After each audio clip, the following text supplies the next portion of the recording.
ही बेटा में सबसे ले लेंगे। चाहे सामने वाला बाप अपनी बिटिया को पढ़ा लिखा करके उस मुकाम तक खड़ा कर दिया है जिस मुकाम तक वो बेटिया कमा करके और उस परिवार का पालन पोषण कर सकती है, नौकरी कर सकती है, फिर भी ये समाज उसको स्वीकार करने का तैयार नहीं है। क्यों? दहेज के लिए। अगिया दहेज के ऐसन, अगिया दहेज के ऐसन से हो गई बेटी जन्मावल परहेज हो गई, बेटी जन्मावल परहेज हो गई। नितवा उजाड़ के नितवा उजाड़ के अंग्रेज ले गए,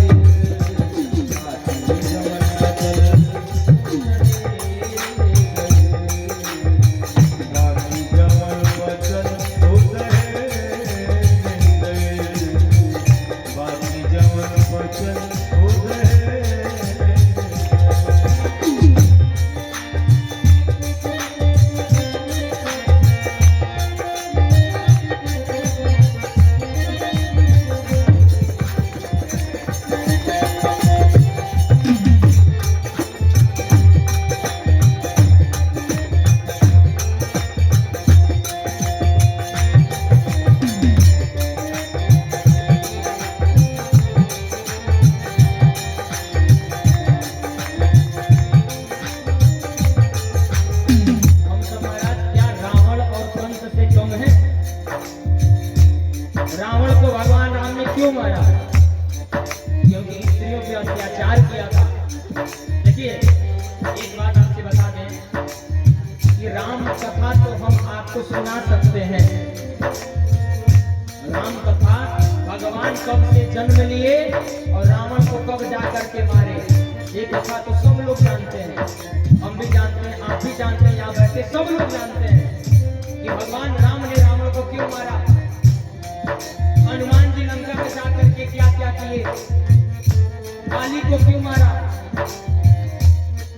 भरत जी जाकर के भगवान से मिले, दशरथ जी का प्राण हुआ, सब लोग इस कथा को जानते हैं। लेकिन इस कथा का सार क्या है, ये जिस दिन हम लोग समझ जाएंगे ना, राम कथा समझने का पूरा फल मिल जाएगा। भगवान राम ने स्त्रियों पे अत्याचार, जो दैत्य स्त्रियों पे अत्याचार किया, उसको भगवान राम ने मारा। हम लोग भी तो स्त्रियों पे अत्याचार कर रहे हैं। पाप भई कंस से भी बढ़ के कसाई, पाप भई कंस से भी बढ़ के कसाई, अपना जमले का के पहलक बद कराई, अपना जमल का के पहलक बद कराई। पाप भई कंस से भी बढ़ के कसाई, अपना जमले का के पहलक बद कराई, अपना जमल का के पहलक बद कराई। कैसन माई बाप के, कैसन माई बाप के करे हो गई बेटी जन्मावल परहेज, बेटी जन्मावल परहेज हो गई, जन्मावल परहेज हो गई, बेटी जन्मावल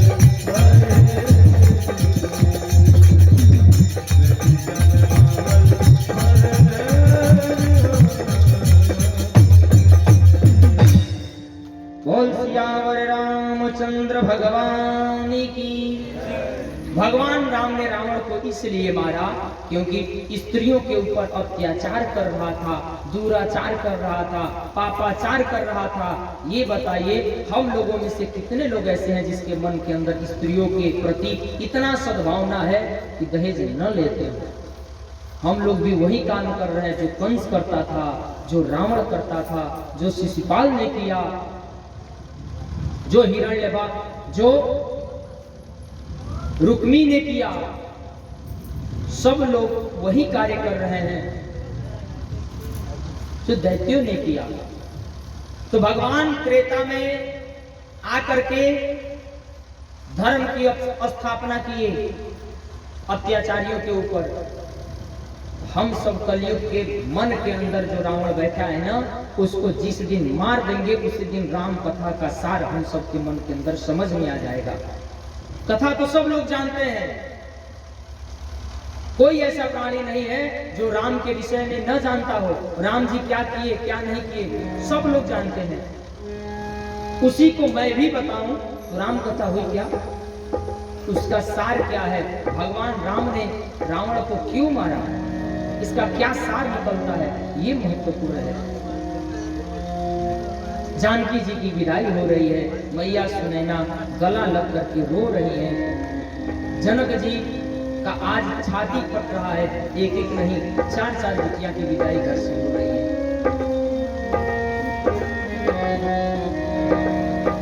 बेटी भोरे भोरे जब ससुराल जाए, सबकी आँखिया में आँसुआ निहार जाए। बेटी भोरे भोरे जब ससुराल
बोलला जाके बाबू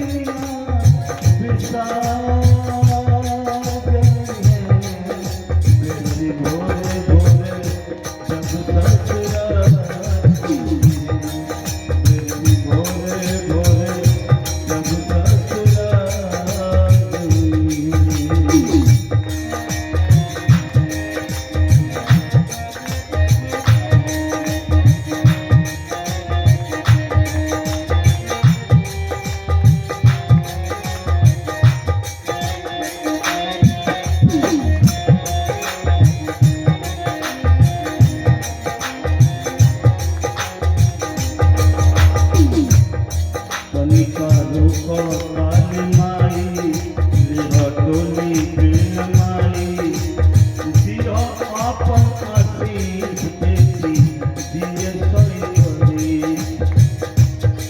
ओ अमर सुहाग चमको मांग के चिराग जब से सासू ससुर के दुआर में बेटी भोरे भोरे जब ससुराल बेटी भोरे भोरे जब ससुराल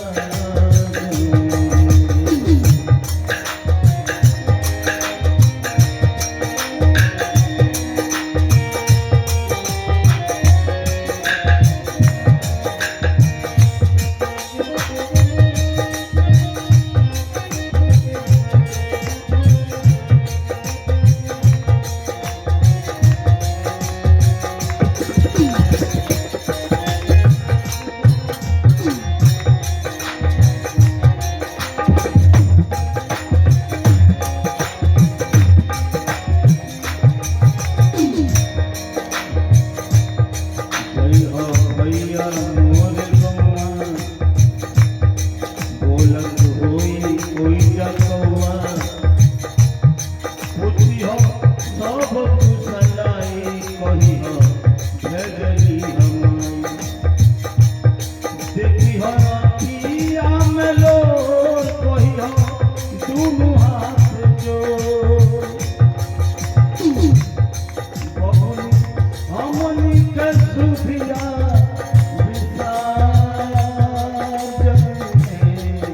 बेटी भोरे भोरे बेटी भोरे भोरे बेटी भोरे भोरे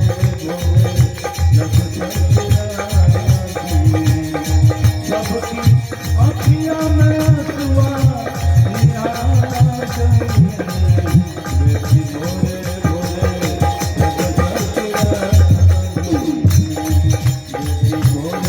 भोरे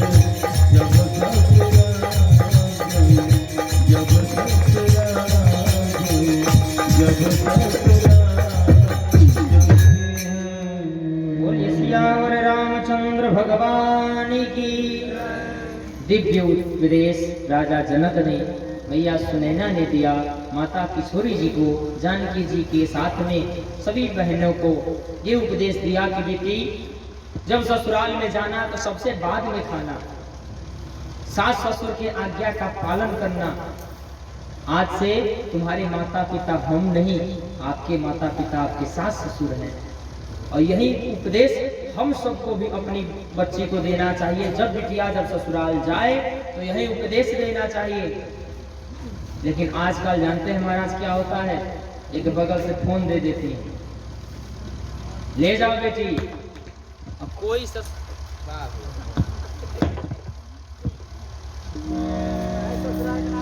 आजकल महाराज जैसे बिटिया ससुराल को जाने लगी कि माता एक फोन पकड़ा देती है, लो बेटी ससुराल में कुछ भी होगा तो तुरंत मुझे बताना, तुम्हारे पिताजी को 10 मिनट लगेगा, भेज दूंगी। भाई आएगा, भाई कहेगा कि बहन कुछ भी हो जाए तू बिल्कुल मत डरना ससुराल में। क्यों? तुम्हारे 3-3 4-4 भाई खड़े हैं तुम्हारे पीछे, कुछ भी होगा तुरंत मुझे बताना, मैं तुरंत आऊंगा। और किसी का मजाल है कि मेरे सामने बोल दे। ये बढ़ावा महाराज आपकी लड़की का घर बर्बाद कर देता है। और एक बात आपसे बताएं, विवाह के बाद में जो माता अपनी बिटिया से प्रतिदिन 2 घंटा 4 घंटा लगातार बात करना प्रारंभ कर देगी ना, तो आप आजमा करके देख लेना, 1 साल के अंदर में अगर उसका घर न बिखर गया तो आप कह दीजिएगा कि हाँ यहाँ से कोई किसी ने कहा था। जब बिटिया का विवाह हो करके ससुराल चली जाए तो उससे उतना बात करना चाहिए कि बेटी स्वास्थ्य तो ठीक है, तबीयत तो ठीक है, कोई परेशानी तो तुमको नहीं है। आप घंटा भर क्या बात कर सकती हैं अपनी बेटिया से, आप खुद सोचें। हालचाल हो जाएगा, दामाद का समाचार मिल जाएगा, समधिनी का समधी का समाचार मिल जाएगा, परिवार का सबका समाचार मिल जाएगा। लेकिन घंटा 2 घंटा बाद क्या करेंगी? फलना व्यक्ति ने ऐसे किया। ये औरत आई थी बाल बंधवाने के लिए, ऐसे बोल रही थी, तुरंत माता कहेंगे ऐसे बोल रही थी ना, तुरंत जवाब दे देना। लड़की समझदार है, एक दिन जवाब नहीं देगी, 2 दिन जवाब नहीं देगी, लेकिन जिस दिन गुस्सा से भर जाएगी ना, क्रोध से भर जाएगी, तो उसको तुरंत अपनी माता का बात याद आएगा कि मम्मी से बात कर रही थी एक बेर, तो मम्मी ऐसे ऐसे कह रही थी, लाओ आज आजमा करके देख लें। तो एक दिन तो नहीं बोलेगी, महीना 2 महीना नहीं बोलेगी, लेकिन जैसे बोलने लायक हो जाएगी ना, सबसे आम तरीके बात करना प्रारंभ कर देगी, तो वो बात आज नहीं तो कल अपने सास ससुर को बोल ही दोगी, बोल देगी। वही बिटिया घंटा 2 घंटा मम्मी से बात कर रही है, बता रही है कि सास सोई रहती है, 8 बजे तक हमको झाड़ू लगाना पड़ता है, पोछा लगाना पड़ता है, सब कहती है। एक दिन मम्मी कह देंगे कि सुन एक दिन छोड़ दे, घर में झाड़ू पोछा लगाओ मत, बुढ़िया बड़ा तेज बन रही है, बुढ़िया बड़ी तेज बन रही है, छोड़ दे मत लगा। तो बिटिया कहे नहीं, सास है करने दो, एक दिन तो कर लेगी, 2 दिन कर देगी, 2-4 महीना बाद एक दिन छोड़ देगी गुस्सा के मारे। तो घर में बताओ महाभारत नहीं होगा तो और क्या होगा? सास बहू में महाभारत नहीं होगा तो और क्या होगा? अगर बिटिया का घर आबाद देखना चाहते हो, उतना बात करना जितना आवश्यकता हो, विवाह के बाद में उतना ही मतलब रखना जितना आवश्यकता हो। क्यों? ये नहीं कह रहा हूं कि अपना प्रेम कम कर लेना अपनी बेटी के ऊपर से, कभी नहीं, अपने बेटी के ऊपर प्रेम उतना ही करना, लेकिन कुछ दिनों के लिए इसलिए बात मत करना, कम बात करना कि उसका मन उसके पति में लग जाए, उसका मन अपने सास ससुर में लग जाए। जब उसका मन अपने पति में और सास ससुर में लग जाएगा ना महाराज, उसके बाद से अपने घर के 10 दिन रोकोगी ना, फिर भी बिटिया कहेगी नहीं मैं जा रही हूँ, मैं जा रही हूँ, मेरे पति और मेरे सास ससुर घर में अकेले हैं, लड़के बच्चे जाने वाले हैं, लड़के बच्चे का स्कूल एक आज हो रहा है, ट्यूशन एक आज हो रहा है, वो बिटिया फिर आपके यहाँ रुकेगी भी नहीं, खुद बिटिया कहेगी कि मुझे जाने दो, घर का काम बर्बाद हो रहा है। क्यों? क्योंकि उसको वास्तविक घर समझ में आ जाएगा कुछ दिन के बाद कि वही मेरा घर है, वही मेरा जीवन है, सब कुछ है। और विवाह के बाद प्रेम के नाते अगर बात करना शुरू कर दिए ना कुछ दिनों तक, जब तक उसका मन वहां नहीं लग रहा है तब तक आप खूब फोन पे मन लगा रही हैं, लेकिन उसी बीच में ऐसा कुछ अनहोनी हो जाता है जिसके कारण बिटिया का घर 1 साल के अंदर बर्बाद हो जाता है। और यही देखने का कारण है आपके बीच में, आप सबके बीच में ये देखने को मिल रहा है कि बिटिया 6 महीना नहीं हुआ बर्तन अलग हो गया है। होता है कि नहीं होता है? आपके यहाँ भी बहू आती है तो ऐसे ही हो रहा है। कारण क्या है? कारण यही है क्योंकि हम लोग बिटिया के जाने के समय उपदेश ही गलत देते हैं, संस्कार ही गलत देते हैं। यही कारण है कि बेटी का घर बर्बाद होता है। आज जनक जी और माता सुनैना ने जो उपदेश दिया, अगर वो उपदेश अगर आप भी अपने बेटी को दे करके भेजोगे तो कभी आपकी बेटी का घर बर्बाद नहीं हो सकता। क्या हो सकता है?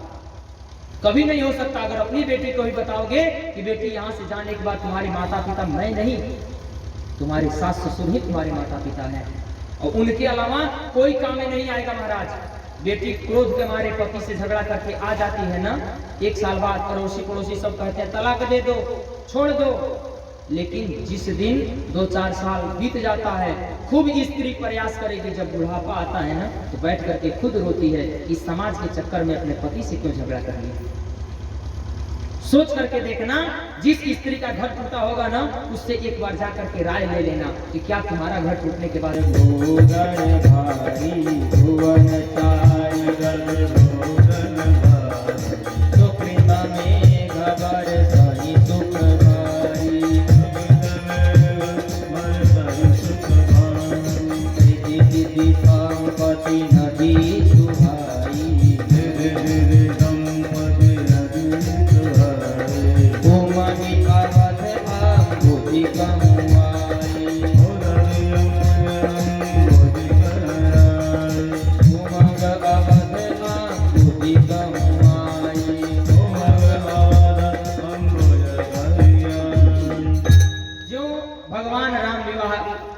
करके अयोध्या में आते हैं तो नित्य प्रतिदिन मंगल ही हो रहा है। और क्या कहते हैं बाबा कि कि रिद्धि सिद्धि संपत्ति नहीं सुहाई, रिद्धि सिद्धि संपत्ति जाकर के अयोध्या के सागरों में विलीन हो जाती हैं। और महाराज जानते हैं राजा जनक जी ने इतना दहेज दिया है, दशरथ जी को इतना दहेज दिया है कि वहां पे एक मणि पर्वत बन गया है। इतना मणि, इतना हीरा जवाहरात दिया है कि एक पर्वत बन गया है। उसकी शोभा देख करके, इतना धन देख करके एक बार कुबेर को भी लज्जा आ जाती है कि कुबेर खाने में इतनी संपत्ति नहीं है जितनी अयोध्या में है। अब आप कहेंगे महाराज कि वहां जनक जी ने भी दहेज दिया था और अभी आप भाषण दे रहे थे दहेज प्रथा पे, लेकिन जानते हैं महाराज दशरथ जी मांगने नहीं गए थे, जनक जी श्रद्धा भाव से दिए थे, इसलिए उस दहेज का वर्णन यहाँ आता है। हम जो मांग देते हैं उसको भीख कहते हैं और जो दे देते हैं उसको दहेज कहते हैं। हम किसी भी व्यक्ति के सामने झोली फैला करके मांगने लगते हैं कि इतना प्रण है मेरा, तो उसको दहेज थोड़े कहते हैं, उसको तो भीख कहते हैं, मिला हुआ भीख है वो। और जो अपने मन से अपनी बिटिया को श्रद्धा भाव से समर्पित कर देते हैं उसका नाम दहेज है। दहेज का अर्थ हम लोग गलत लगा लिए हैं।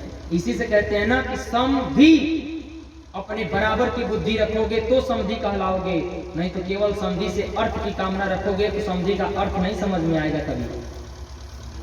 तो यहाँ जनक जी ने इतना दहेज दिया था, मणि बन गई थी, कुबेर को भी लज्जा आती थी, सुख संपत्ति पूरा एक बार अयोध्या में प्रवाहित हो रहा है, आनंद ही आनंद आ रहा है। महाराज आइए हम सब भी एक बार आनंद मनाते हुए फिर अयोध्या की शोभा देखते हैं, आगे की कथा में प्रवेश करते हैं।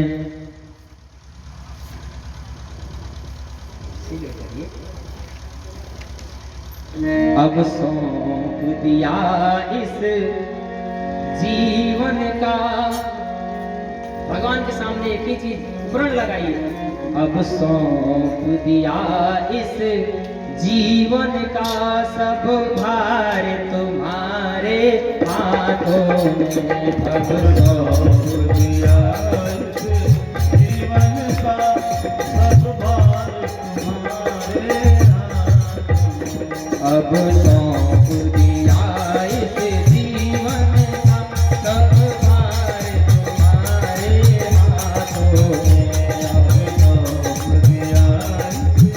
आप लोग श्रद्धा भाव से गाइए, है जीत तुम्हारे हाथों में, है जीत तुम्हारे हाथों में, है हार तुम्हारे हाथों में, है हार तुम्हारे हाथों में, अब सौंप दिया इस जीवन का सब भार तुम्हारे हाथों में, अब सौंप दिया इस जीवन का सब भार तुम्हारे हाथों में।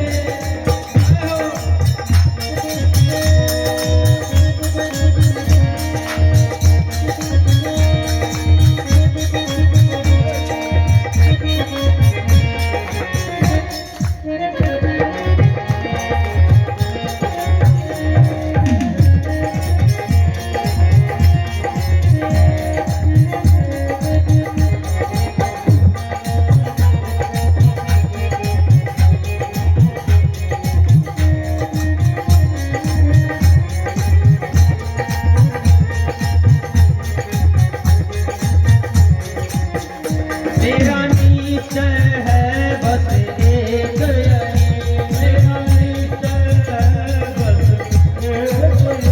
एक बार तुम्हें मैं पा जाऊं, एक बार तुम्हें मैं पा जाऊं, अर्पण कर दूं दुनिया भर का, अर्पण कर दूं दुनिया भर का सब प्यार तुम्हारे हाथों में,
यदि मानो का मुझे जन्म मिले, यदि मानो का मुझे जन्म मिले, यदि मानो का मुझे जन्म मिले, यदि मानो का मुझे जन्म मिले, तेरे चरणों का मैं पुजारी बनूं, तेरे चरणों का मैं पुजारी हूँ।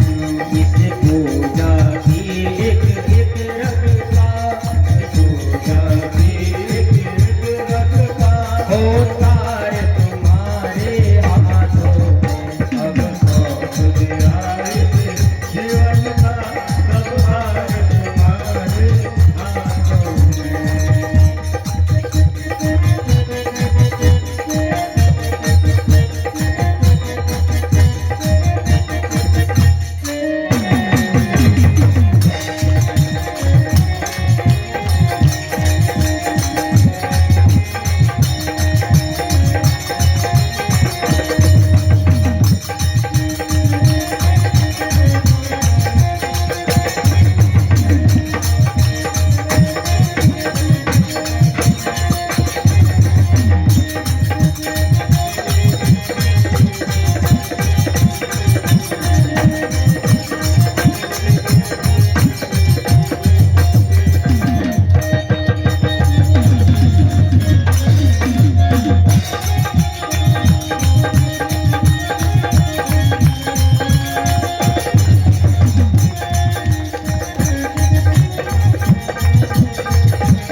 मुझ में तुझ में बस भेद यही, मुझ में तुझ में बस भेद यही, मुझ में तुझ में बस भेद यही, मुझ में तुझ में बस भेद यही।